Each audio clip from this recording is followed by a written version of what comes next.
This is the ERP Advisor.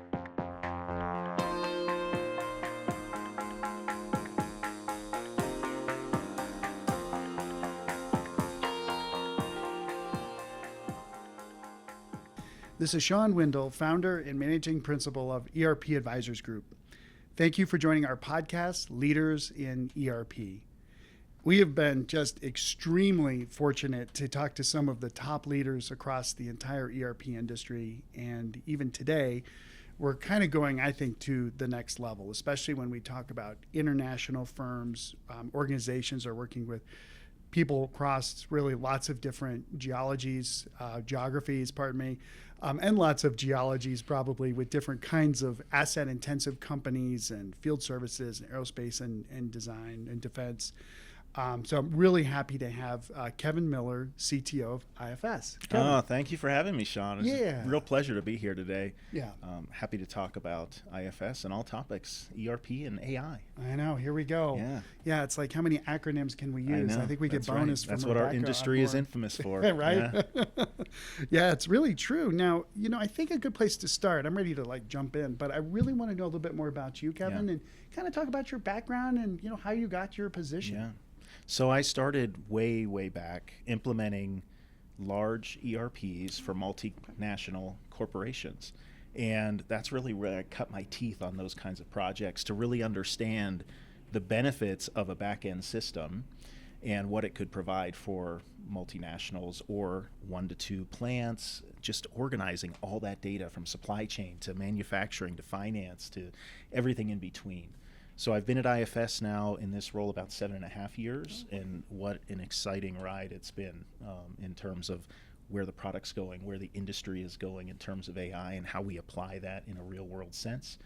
So exciting times. Yeah, I'm thinking about, it's kind of interesting, we were chatting a little bit earlier, and something that I kind of look for in people, I've probably never said this on a podcast, but I like people who've actually been in the trenches, who've actually lived through the situations of looking the client in the eye and saying, well, we still need to do this, and we're supposed to go live tomorrow, but I'm going to do everything I can for you. So you come from that consulting background. And I think there's no better substitute for experience than actually being in the trenches. I mean, experiencing, oh my gosh, we have a crisis, how do we solve this? Or we really think if we take this initiative, it can help the organization. How do we do it? And it's okay to try things and fail, because that's where the experience comes from, right? But unless you've been through that on the front lines, it's hard to relate to companies that are going through those same struggles. So I think that not just me, but everyone on our team brings that industrial experience to say, I've run a plant before, I've been in field service before, I've been in aerospace and defense to have to meet certain deadlines and stringent tolerances and capabilities. So it's that level of industry experience that I think brings the real world context to what we're trying to achieve. Yeah, that's fantastic. And especially for your role as CTO, we were chatting earlier, you were talking about some of the conversations that you're having with clients, and they're going through real business problems, and you're looking at how you can use the platform, the technology, make sure that they have what they need, even before they need it, right? Yeah. Just, if you would, tell us a little bit about kind of that CTO role. Yeah. We've interviewed several CTOs, but I've actually never asked the question, what do you actually do? Because I think our listeners they're missing out on this opportunity to talk to guys like you. To me, I have the most exciting job on the planet. I mean, it's really this combination and the culmination of technology, business challenges, product, interactions with prospective customers and customers. I sit on the executive team for IFS in the Americas region as well. So I'm before, during, and after part of that relationship with customers as they go through the journey of what can technology do for us? How can it solve real world problems? And I think the reason I've found my home here is that I get this big sandbox of all these neat toys to play with, but it has to be applied in real world outcomes. And AI right now has a considerable still amount of hype around it. I did not bring my magic box today to open on the table and solve all the problems, but I think we have that background and context to say, here's an example, and this will seem very obvious, but for our customers in field service, what we realized, and you get this through ride-alongs, you get this through tangible feedback from the field, is it's hard to get the work that was completed back into a system. I may be wearing gloves. I might have PPE on. Yeah. I might have, dirty hands, and I'm trying to get stuff into this tiny little device. Right. And it's like, how obvious is it that that doesn't work? And so one of our real world scenarios that we built was the ability to overlay AI on top of voice to text.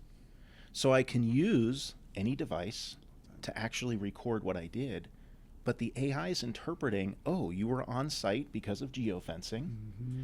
You were there for 2.5 hours. I'm recording that time. You used and consumed these spare parts to fix it. You ran these tests, got these results, and all of that is auto-populated back into that service request, that work order, where I don't have to type that in. And so now it becomes more of a situation where I tell the system what I did, and there's a quick check to make sure it interpreted everything right, and then I'm accepting. So I don't have to type all this stuff into a small, tiny device, and I messed up and used the wrong things. It's so much simpler, and it's so obvious, but it took us years to get to that point to say, how do we not think of this sooner, right? And so those types of experiences with folks on the front line, whether that's a production floor, whether that's someone trying to solve distribution challenges of logistics and saying, gosh, disruption is the new norm today, right? And it could be anything from supply chain struggles to geopolitical to everything in between. How can I use a system to proactively help me look for those potholes before all of a sudden I realize today that shipment I was expecting is not coming for another month?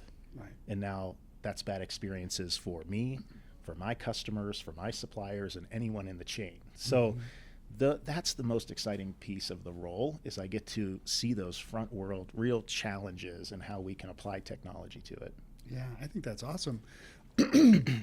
The truth of the matter is, like you said, we've been talking about these concepts for literally decades, but maybe tell me kind of from your perspective on sort of how back office systems and kind of ERP has evolved from some of the kind of blocking and tackling of just having all the data in one place to now what you're talking about, which seems like sort of next generation. Yeah, I mean, and there's still, as you would know, some of this to some extent, but we used to call these islands of excellence, right? Because everyone ran the business on Excel, and there were all these islands, right, of the business. Exactly. And I think back office was kind of a necessity to say, how can we get all of this in one system? And it really became more of a repository or a data container to help facilitate reporting, where I could tie those different business units together. And candidly, I think a lot of organizations, if I was in one department, I just cared about the data that I worked in, and then it was someone else's issue after I was done with it. Yeah. And I may have inherited good transactions. I may have inherited bad ones.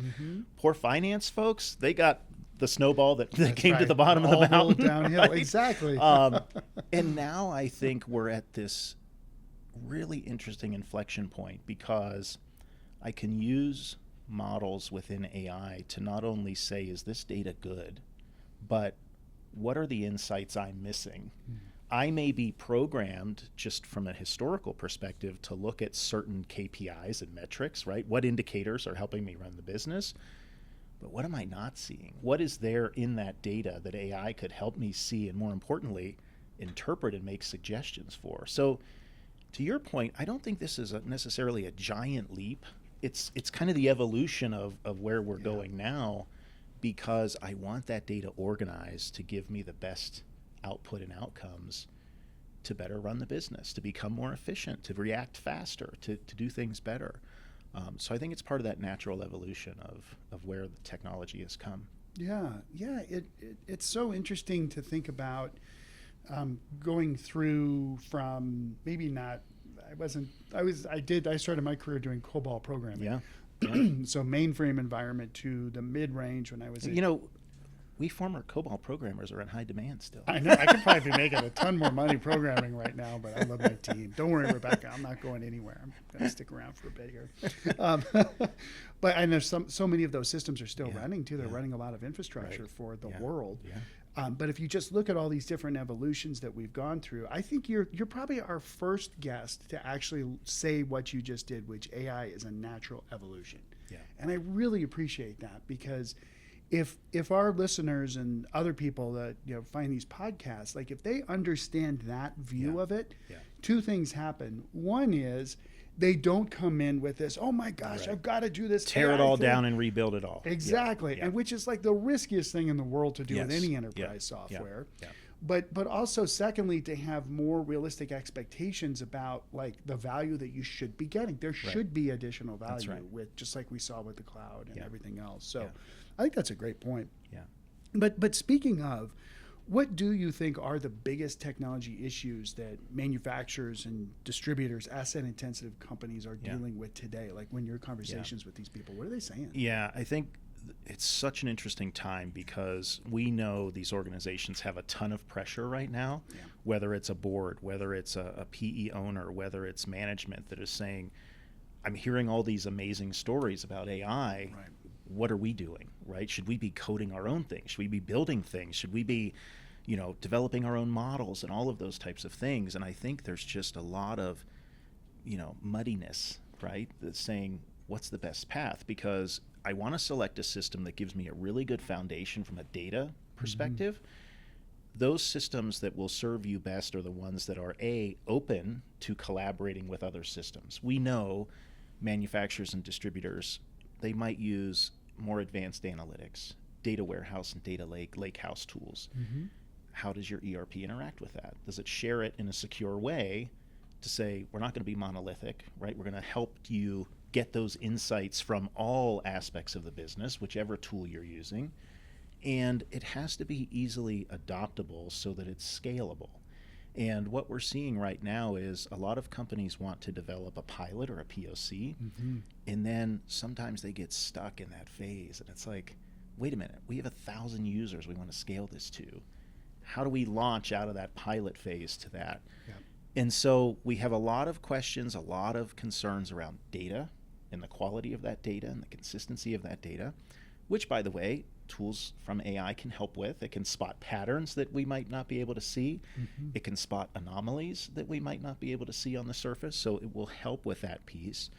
But how can I do an incremental project that gets me huge efficiencies rather than, to your point, I don't want to burn everything down and start from the ground up. There's so many easier ways to say, I want to apply an AI layer, I want to apply an AI tool to that existing data schema. It's already there. You might have, in some cases, decades of historical information that's valuable. And we see projects around even looking at the lifespan or the remaining health of an asset. I have the ability now not only to look at things like work order history or preventive maintenance history, but what about actual field experience of other customers for that piece of equipment in the field? What insights can I get?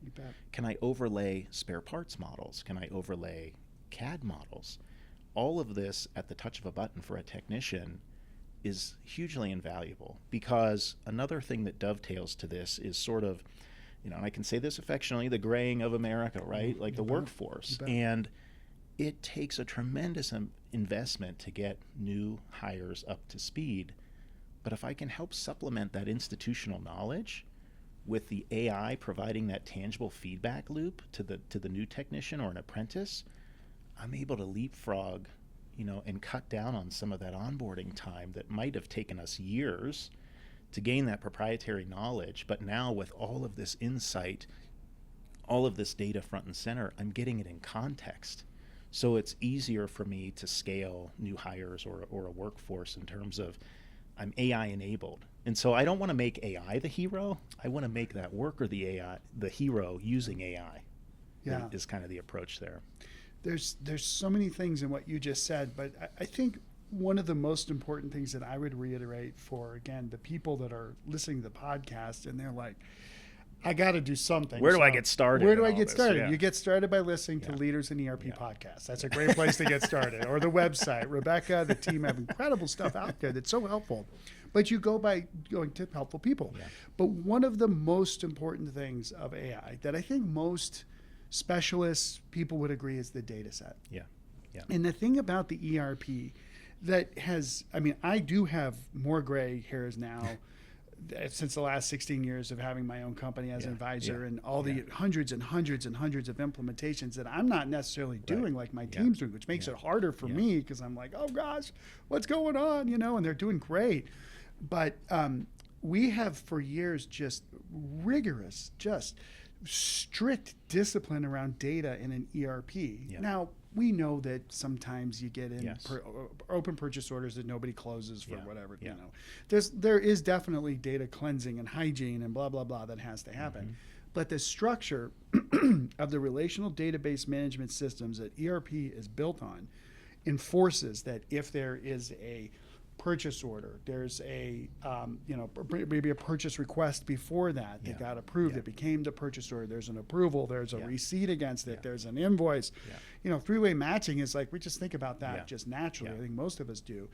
But ERP forced that level of data. And I'm telling you, we work with a lot of different kinds of applications, CRM systems or patient care reporting for fire departments, like you name it. We've worked with HR systems. And a lot of the cleansing and structuring is depending on the person. Whereas ERP, just the way it's built as a transaction processing system really enforces it. Now, I think for IFS, especially when I think about the breadth of solutions that you all have, like we tend to think of you guys as a, you know, focused and very good in specific industries, and that you have multiple modules that all interact together. Don't you think that gives you a leg up on AI initiatives for your clients because they have that structured data already in your systems? I do. And here's the reason. I think you hit on a really important point.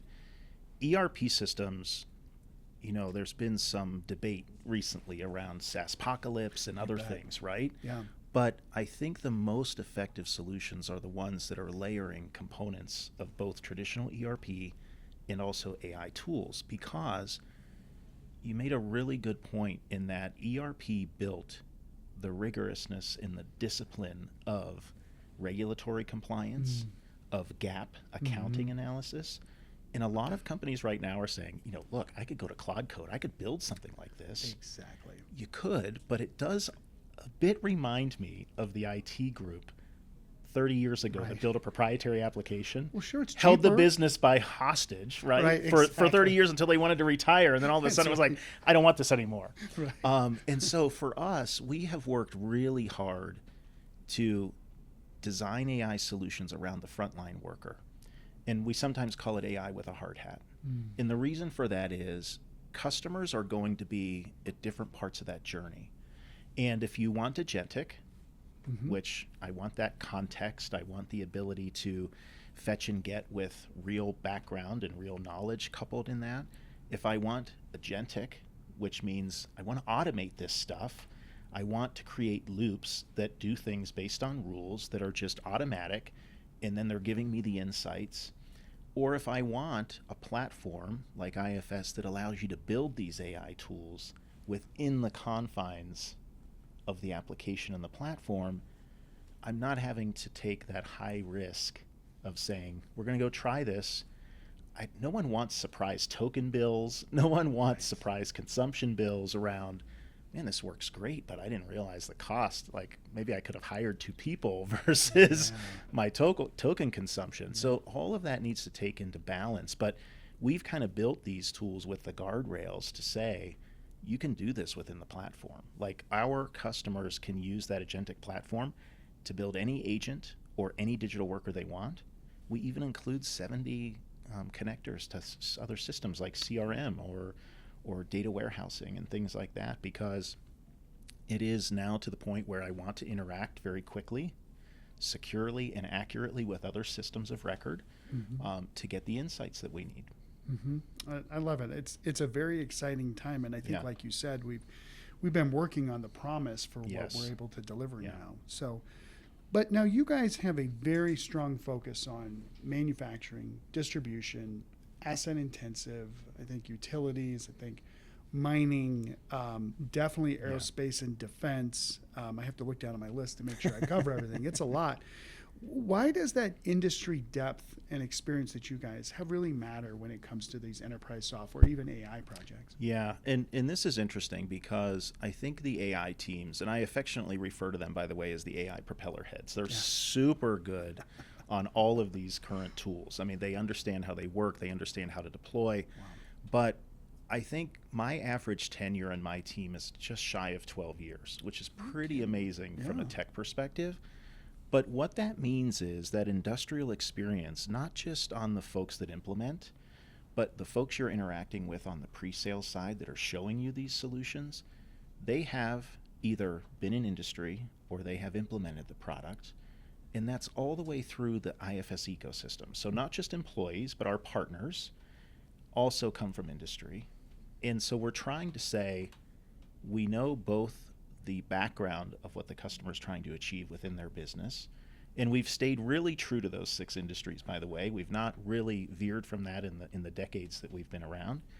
But we've now applied the AI tools on top of that industrial experience. And so for us, we feel that we can deliver value a little sooner because we have the background. Like, you don't have to educate us on what your industry does. Yep. You don't have to teach us how we make things on a production floor, right? That institutional knowledge is there. And that helps us kind of cut through what's hype and what's real, what's going to impact. Like the field service example, for instance, it's like, just went off like a light bulb. Like, let's make it easier to get the work that was completed back into the system. Those types of examples allow us to accelerate that. Okay. Yeah, I'm thinking through the concept of AI maybe 3-4 years ago, right? So say, gosh, just 2021 or even 2020, mostly 2021. I think we're all busy with other things in 2020. We're actually, that's where we saw many clients finally moving to the cloud-based solutions. But when I think about the initial AI discussions, the painted picture, the picture that was painted by the industry leaders was, gloom and doom, right? It's going to take over the world, and nobody's going to have a job, and. I have a theory on why that happened that way, but it's not appropriate for my podcast. Maybe there's another way to jump on and do that.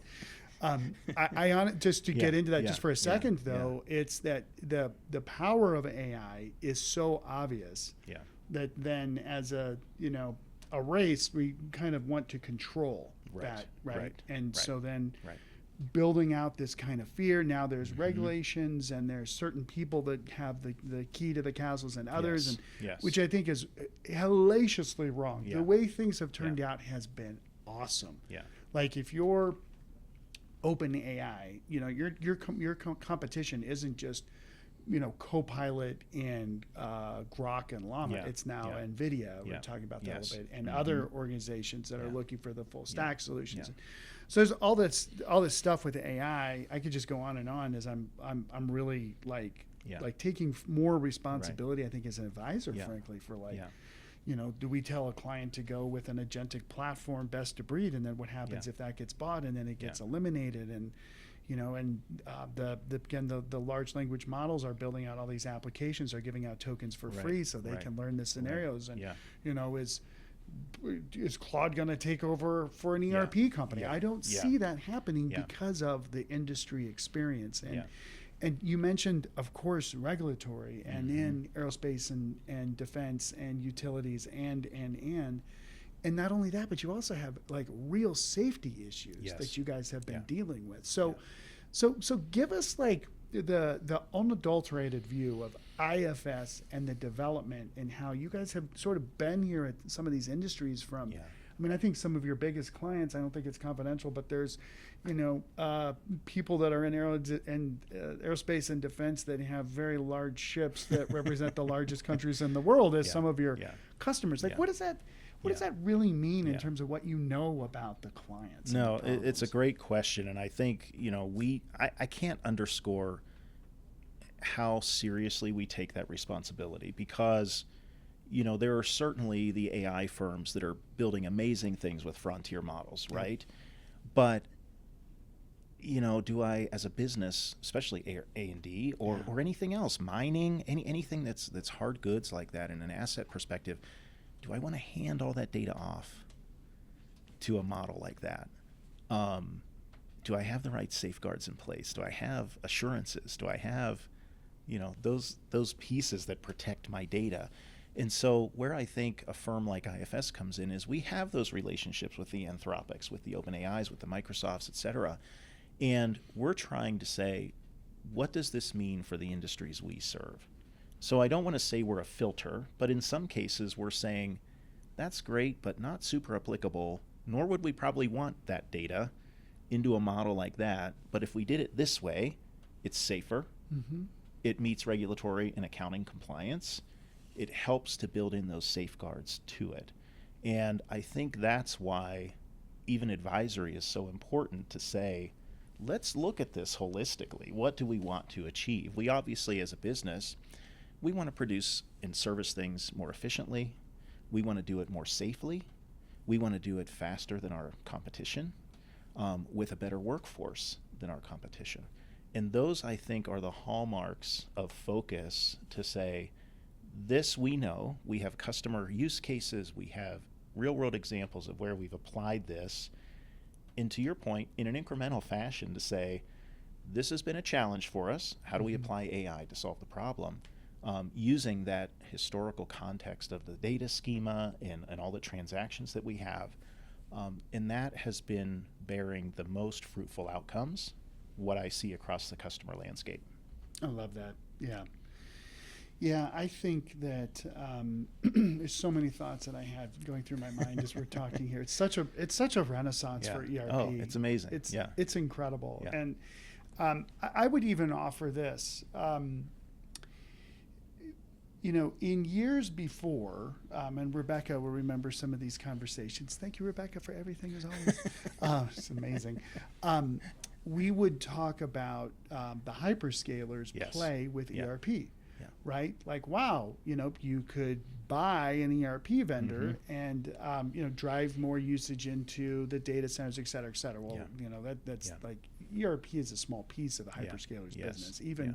Even those that are a hyperscaler and have ERP, the vast bulk of their revenue is not from, the Dynamics platform, not using a name. So there's a whole thing there. Yeah. But I can see where we thought that there was going to be an acquisition, especially with some play that was occurring with executives. You could see, as other people in the room maybe even experienced this, where there was sort of this cross-pollination between some of the hyperscalers and the ERP vendors. And then that didn't happen. Right. Actually, it didn't. You can look at sort of the NetSuite acquisition by Oracle, which is different. That was a play into the SMB market, the small, medium-sized business for Oracle. I don't think that the frontier models, the OpenAIs and these guys are really going to want to have the responsibility, frankly, that you guys have had for decades. I mean, even if in some of our other interviews and in selections, we're looking at the AI native ERP vendors and they're building out a GL, and like financial reporting and consolidation and multi-company, everything and currency translation and intercompanies and eliminations and da-da-da-da-da. It's like you guys have had those things for decades. Yeah. So it is sort of interesting where if I'm listening to this podcast and I'm running on my treadmill and thinking about, okay, I know I got to switch ERP. Sometimes people will come to us and say, I'm not just going to do anything because I need to see where this shakes out. Right. You will never buy an ERP if you wait for it to shake out, right? It's evolving in real time. Yeah. I guess what I'm trying to get to is as you're talking through and listening to the scenarios from your actual customers on what they're looking for, as well as you guys looking proactively into the market, it does seem like the best bet for AI is really to go with what your ERP vendor is doing. Yeah, I mean, I think it's a balance because, if I look at the GL, right, I don't want to reinvent the wheel. Right. Some of that stuff has been table stakes for years. But let's take this scenario. Traditionally, companies assign payment terms to a customer. Hope and pray that customer pays by the terms. But the reality is everyone in this room probably pays different in some regard. Some early, some late, some right on time, might be different historically. If I can use AI in the context of applying some algorithms to the historical way that customer has paid, now I have a more realistic cash projection. I'm not reinventing GL. I'm using what's there, but I'm applying newer AI technology to it to say, give me a more realistic projection of my cash rather than just saying, based on the due dates, this is what you should receive. Well, I probably am not, but I want to know based on how those customers in that open AR have paid in the past, what is a better prediction of my cash? And by the way, AI, maybe go connect to Dun & Bradstreet or some outside service to say, is there a material event happening that could affect my ability to pay? So I pose the question, where do I get the higher return on investment and value? Is it building a new GL from scratch? Or is it saying, gosh, you have years of historical payment data here. Let's apply some algorithms to it to say, guess what? I've improved cash flow by 10%, 15%. That's probably more valuable to the business than going off on a project to rebuild and reinvent GL. So those are the kind of use cases we're looking at to say, can we reimagine, not reinvent, but reimagine using these newer techniques and technologies? There's a mine of data in that container, in that ERP system, right? Let's use it to our advantage rather than say, I think I can build a better mousetrap. Right, when the mousetrap's been written for decades. Yeah, and then my mind starts to go into, and I think there have been some vendors who have explored what I'm about to say and then have quickly backed off from it, which is, well, now with cloud-based solutions, with the tenant-based data, and the accessibility that the ERP software vendor has to many customers' data, when you start looking at AR, isn't it interesting to consider, okay, well, my customer is also the customer of many other vendors out there. Can we pull that data together? And that's where usually the conversation's like, just stop talking about it. Don't even go You there. found the next battleground, my friend. Right. And that's where I say, I think that's where advisory comes in so important, because a lot of vendors will say, we have these policies, we have these procedures, but really what's reality? Is your vendor hosting single tenant, multi-tenant? Do they have access to your data? Do they explicitly say, we will not use your data to train our models for other customers or industries? There you go. Those are the type of safeguards, I think, that are important when investigating a new system, to say, not just for right now, but what's 3 years look like? What's 5 years look like? No one, I don't think, likes to replace ERP because tentacles are everywhere. It is like, I always tell people, it's a mini MBA on the organization to do an ERP project, because you learn things that you never knew, that you never expected. And part of my favorite times in sitting in those project meetings was, you'd be at the table with executives and they would say, here's our process for doing that. And I'd always look around and I'd see an operations person shaking their head. Right.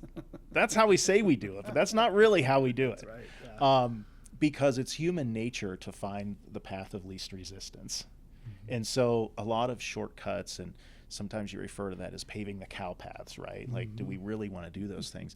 You now have the ability to reimagine, again, not reinvent, but reimagine what can AI tools do to help us in those areas. What is leading to that behavior in the first case, right? Yeah. Is material shortages. Why material shortages? We don't have the insight on the supply chain to see what's coming or where the disruption is. But if we did, that challenge would go away. We'd move to something else. So it is an amazing time to revisit all of those challenges with a new lens on what we can do. But also with a kind of a historical viewpoint of ethics, right? I mean, that's something that we look at personally as a firm, like which models are we going to feed client data into, right? The answer has been none. Right. Like, we have not even gone there. Yeah. We're building out some proof of concepts as we work with specific clients, and they understand that because our team sees this vision for what is true. Yeah. But I can't reiterate this enough, that if you have basically these startups that are worth almost $1 trillion, and they're giving away usage of their applications to basically learn what what applications That's right. then they can rebuild and then resell to others. It's like working, it's like being in bed with the enemy. Like you don't know what's going to happen. Whereas when you look at a rich legacy enterprise software vendor, probably like you said, the SaaS apocalypse, like it was almost like this opportunity to make these companies devalued, not just from a market perspective, like evaluation, but also like the importance to society perspective. And you can't lose sight of that, that you all for decades have been responsible for the most proprietary information of these organizations. Yeah, and that is trust that's earned. It's earned. It can be lost in like one bad decision. Right. And so I think for us, we take that stewardship very seriously, and that's one of the hallmarks of our interactions with even prospective customers is to say, this is important for us, for you to know how we treat these things, how we treat your data, how it's going to be governed, how it's going to be orchestrated. Does just any agent in the world have access to that? How do we facilitate that? And so I think to your point, a lot of questions around not just governance, but security and permissions, the sharing of that data, right? Some organizations will say, we're going to anonymize it. We don't know it's yours.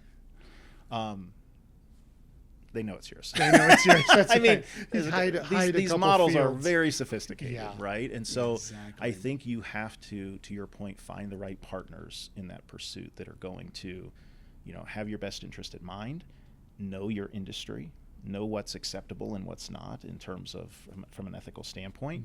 And that's a lot to take in, right? That's for someone looking at, I have to modernize, I have to do something. Like, this is overwhelming, right? Where do I start with all of that? So that's the important role. Right.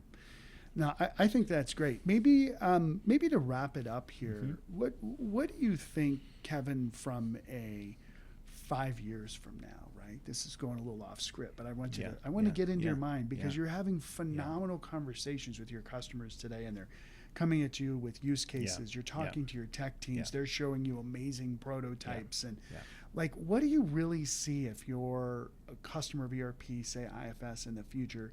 How are you interacting with the system? What's different? What's exciting about that? I think we're finally at the point, you've started to hear this term recently about headless ERP or headless systems. And at the end of the day, it just means as a user or even as an agent, I want to interact with that data, and it might not be through the traditional user interface. Companies like IFS are trying to be at the forefront of that to experiment with new licensing models. So that old traditional approach as per user, per license is not really applicable anymore because I might have different systems interacting, digital workers, agents. That's not the licensing model that companies want to be stuck to. So we're trying to experiment with things like, price by assets, price by volume, price by, transactions or different things like that to make it more adoptable for those businesses. But if I look at the 5 years, I'll say automation's probably the big one. The ability for me to say, I want to ask the ERP system questions from Teams or Slack or some other collaboration platform where I don't even have to be logged into that system, right? And I want to get those suggestions through the medium that I'm most comfortable working in. The ability to be open to that, to allow users to interact with that data in whatever form they want. The ability to adopt things like cobots and robots, where if I have safety concerns in certain warehouses or issues like that, I've seen some amazingly automated warehouses just in the last 3 months with fully autonomous picking, packing, shipping, and it's helped with safety. It's helped with, I can work odd hours. If I have certain deadlines and crunches, right, I can just have them at it. And it's meant to augment and help that human workforce, by the way. But I think that's going to be the real key is how do we help to automate to squeeze out the efficiencies? Because your competitors are doing it. Get with a partner that can help you. That's fantastic. Yeah. Kevin Miller, my Chief pleasure. Technology Officer of IFS. This is great. Yeah. Thank you for sharing Yeah. your insights and your honest viewpoint of Yeah. where we're at, where we're going, Yeah. and excited to see what IFS has to Yeah, offer. Shawn, thanks again for having me. It's my pleasure. Yep, you bet. And thanks Awesome. everybody for joining us for another version of Leaders in ERP.